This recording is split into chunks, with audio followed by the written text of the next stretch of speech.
hello घिजबाङ सुरु गरौँ ल हाम्रो मैले पकाएको नि लोकल कुखुराको मासु दामी पकाएको छु यो पनि देखाउँ न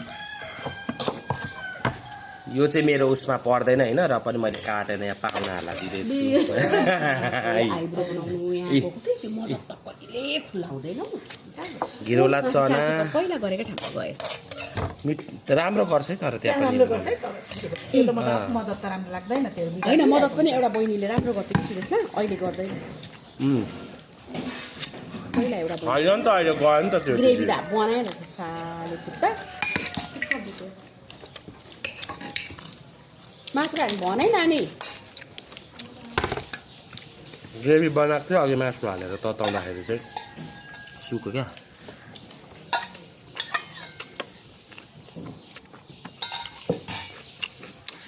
लाइभ हो यो क्या भिडियो चाहिँ कस्तो भन्छ यसको पुरा पुरा उ बस्यो मलाई अब म फ्रिजको पानीहरू सब बन्द गर्छु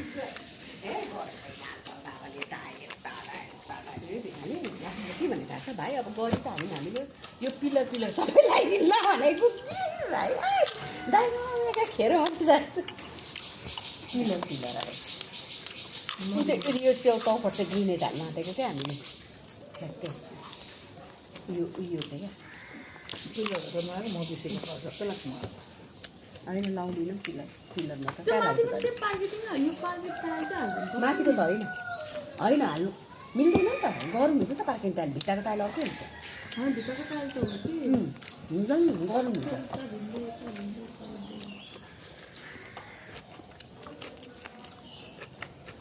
अब यता मिलै हुन्छ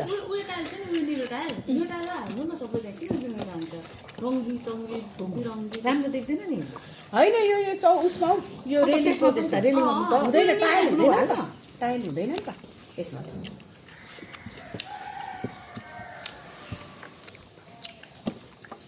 तल जस्तै ग्रिनेट ल्याउनु पिँढीको जस्तो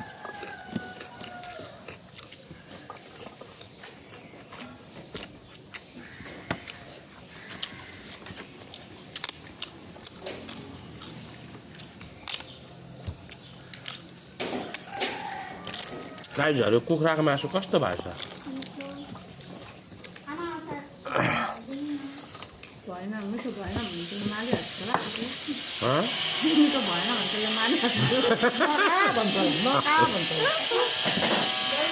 पुरा भित्र गइसकेको पनि निकाल पारेर क्या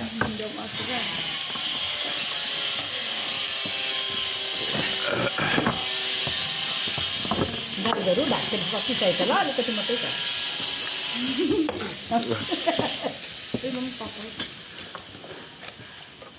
कमै खाऊ न भरे ममा घिचबाङ गर्नुपर्छ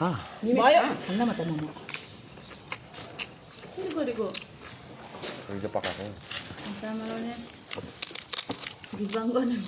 आज हुन्छ क्या पकाएर खानु ल भनेर नि खानुलाई के छ बाबाले पनि पकाउनु बेलुका पकाएको